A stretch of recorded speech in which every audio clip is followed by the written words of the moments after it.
moins de 21 000 milliards. non non 21 000 milliards lañ jëm te ñoom ñoo bind ci projet de loi nu mu tudd LFI 2026 bi ñoom ñoo bind ne seen prévision yi dafa nekkoon temps. oui léegi wàññeeku na ba temps.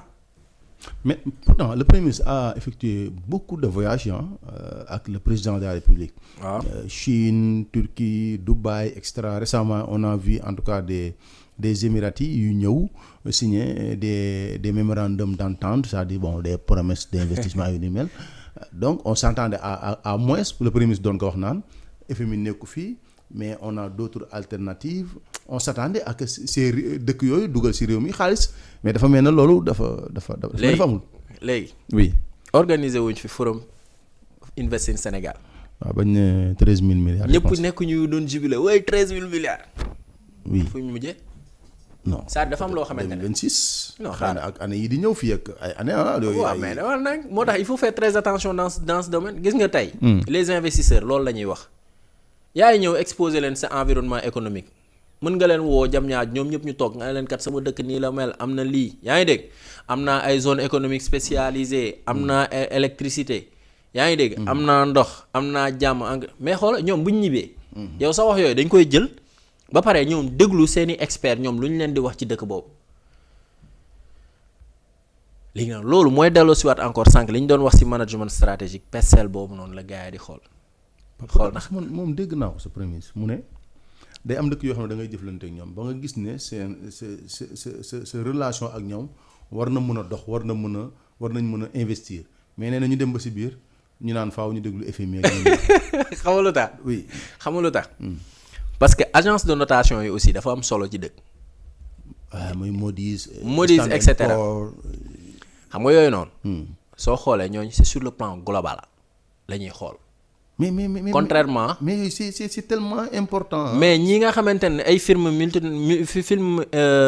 multinationales yi nga xamante ne ñoo fi ne. mais ils se basent sur ces rapports là pour mën a xool fan la ñu war a investir à travers le monde su fekkente ne sa notation Moody's ak ay SP baaxul.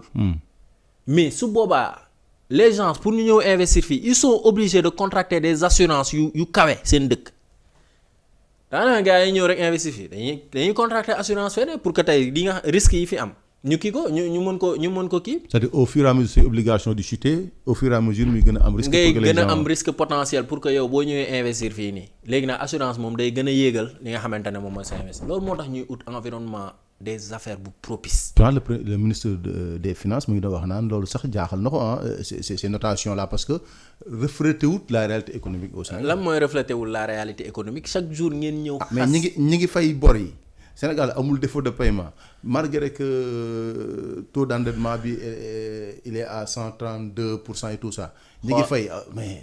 non yaa ngi fay bor d'accord non nekkoo défaut de paiement d'accord oui. mais yow yaa ngi sa économie dafa nekk du suffoquer parce que yaa ngi wax sànq ne charge financière de la dette bi ñaata la 705 milliards. 705 milliards. mais yaa ngi suffoquer yaa ngi ne sànq li nga xamante ne moom mooy sa salaire yi mu ngi toll ci 1000 et quelques milliards. yokkaat na 3%. yokkaat 3%. yaa ngi ne li nga xam ne charge financière de la dette la ak fonctionnement yaa ngi gis ba léegi dafa commencé di yéeg. fonctionnement ba léegi wàcc bu significatif boo xam ne dafay am njeexital ci finance publique yi de ce fait tey en réalité. les dépenses 72,7%. très bien léegi dépenses yooyu noonu. nga dem nag si recettes yi nga dem recette boo xamante ne ba léegi yaa ngi ci déficit. tu penses que les gens vont se dire que non kaa ñu investir fii les gens vont voir que état bi est-ce que mu ngi investir dans des secteurs stratégiques qui créent de la richesse fi mu toll nii tant que investir uñ ci luy créer de la richesse dañuy sonal suñu bopp. te loolu investir sur créer de la richesse mooy comme ban genre d'investissement par exemple. par exemple dans le secteur du tourisme. tourisme moo nekk secteur transversal boo xamante ne li mu mën a jël ci emploi non te soxlawul qualification yu bëri kenn xamul nu mu toll. est-ce que comprendre. oui tey ce qu'il fallait faire c'est de détaxer. li nga xamante ne moom mooy hôtel yi seen yenn affaire da ngay teggi taxe ñoom tam nga pousser leen à ce que ñu wàññi seen tarification yi permettre tey tourisme intérieur bi mën a dox. mais xam nga li ngay wax nii ak presse bi mënta ne waaye. waaw très bien loolu nag xam nga kon daf may moo tax lii moo taxoon xam nga par exemple man mës nañu wax fii ci marchand ambulant yi ma jox la benn idée. bii tamit beneen la boo xamante ne tey dafay gën a réconforter man position bi ma nekkoon mooy que man si li ma jàppoon mooy Sénégal situation bi mu ne.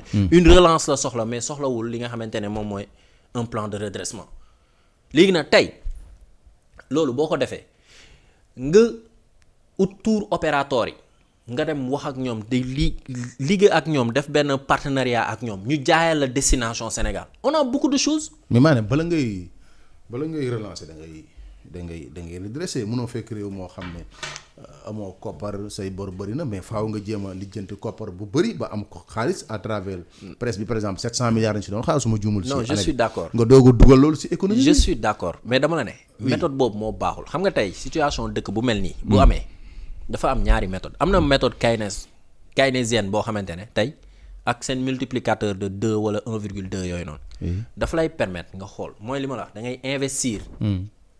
da ngay investir ci dëkk bi mu am ay comme li ma la wax nii transfert monétaire conditionnel yi.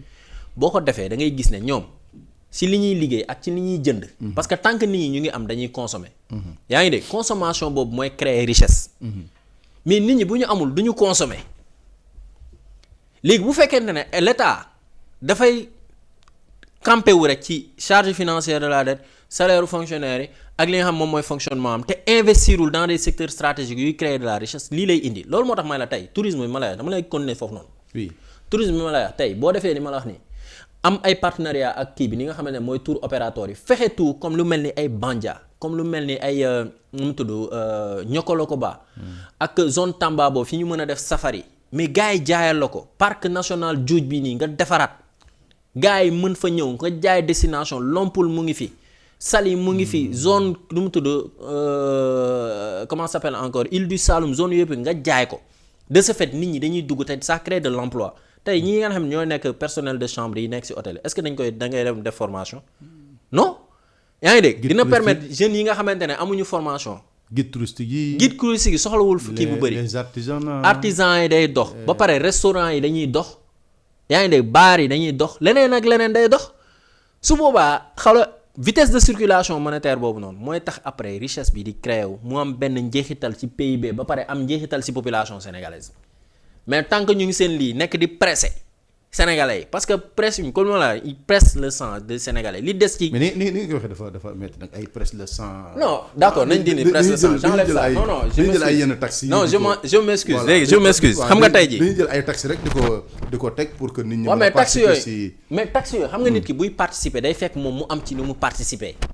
loolu mooy wax ji c'est-à-dire tey xam nga dafa war a fonctionner pour que nit très ki bien am xam nga tey relance bi boo ko defoon si ngay gën a mën a participer loolu parce que duñ ko yëg boo ñëwee nga dindi taxes yi sur le domaine du tourisme nga dindi ko am ay partenaires yoo xam ne dañuy ñëw touristes yi di ñëw au Sénégal léegi nag mën nga taxer fii 1% de ce fait yow après sa plan presse bi nii si ngay gën a mën a am xaalis buy dugg mais nit ñi amuñu lu ñu dépenser nga bëgg léegi le peu bi ñu dese nga bëgg leen di si taxer loolu dafay créer beneen problème léegi nag li ma lay wax nii comme kii nag après dafay yell sur le plan de l'inflation affaire yooyu nga contrôler ko xam nooy équilibré. donc yooyu nag li ngay wax nii ça me fait penser au Rwanda par exemple visite in Rwanda gis naa ne même dans beaucoup de clubs à l'étranger Rwanda dafay mettre beaucoup de moyens sur ça. ma ne la gis nga tey. oui gis nga tey boo amoon ay tour opérateur yu la mën a jaayal zone Tamba bi pour safari. xam nga safari mooy gars yi def chasse. oui loolu au fil du temps ça va te permettre tey ñenn ñi am seeni ferme di yar ay antilope ak yooyu. yaa ngi dégg. ñooñu di li mën di livrer sax ñi nga xamante ne moom mooy parc yi ñuy defee. wala zone yi ñuy defee ay chasse. lii yëpp xoola c'est-à-dire ce sont des micro projets yoo xamante ne. État du Sénégal mën na ko def te laajul investissement bu bëri. au lieu que tey jii dans leur loi de finances initiale bu 2026 qu'ils se concentrent sur 44 projets yoo xamante ne bëri na si yoo xamante ne du ay projets prioritaires. comme par exemple tey grand transfert d'eau man je pense que ñu defoon comme li ma la expliqué sànq à travers les villages moo ëpp pertinence. yaa ngi dégg. waxuñ ne baaxul mais côté pertinence par rapport ak contexte bi ñu ne.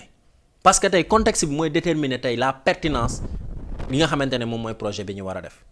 donc man li ma lay wax ni tey tourisme bi bu ñu ko lancé woon et malheureusement ils n'ont pas compris ça d'ailleurs si loi de finances initiale bi da ngay gis ne budget wu ministère du tourisme sax dafa wàññeeku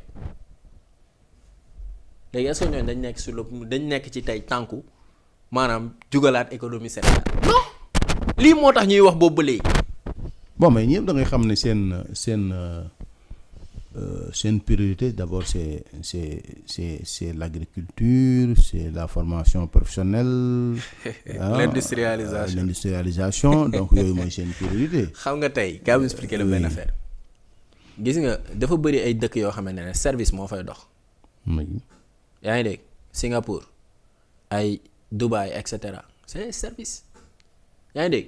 yow tu es dans un pays boo xamante ne on a combien 18 millions. c'est ça 18 millions de Sénégalais. ci 18 millions de Sénégalais ñi ci am pouvoir d'achat pour mën a jënd normal dépassé wuñ 2 à 3 millions. parce que si on pense que si on fait le ratio que ne tey par exemple chaque famille de 10 personnes benn nit moo leen di dundal. yaa ngi dégg donc on va se retrouver avec combien 1 million 800 d'acheteurs. est-ce que marché bu mag la non. raison pour laquelle tey boo produire fan nga koy jaay xoolal tey biñ ne dañuy def suñu transformation produits locaux yi maire yi ñu ñëw former leen ñuy defar ay chips mango ak lu ne kan moo koy jënd yow da ngay naan jus mango doo dem benn ngénte toog nga ne non même jus mango non doo ko def parce que leneen la nit ñi di consommer.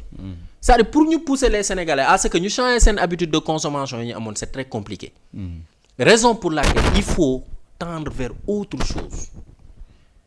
Tendre vers autre chose boobu noonu mooy tey Sénégal dañ ko war a def mu nekk benn hub logistique comme par exemple ni nga gisee port Ndayane bi. comprendre nga ni nga gisee ñu doon defar ay nu mu tudd aéroport yu ndaw yi nekkoon dans les régions.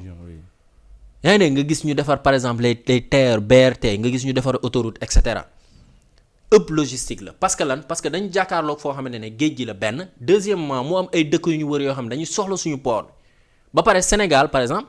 le port suñu port fi muy ne comme port bi muy port Ndayane c'est-à-dire profondeur bi tirant d'eau bi dafay bëri.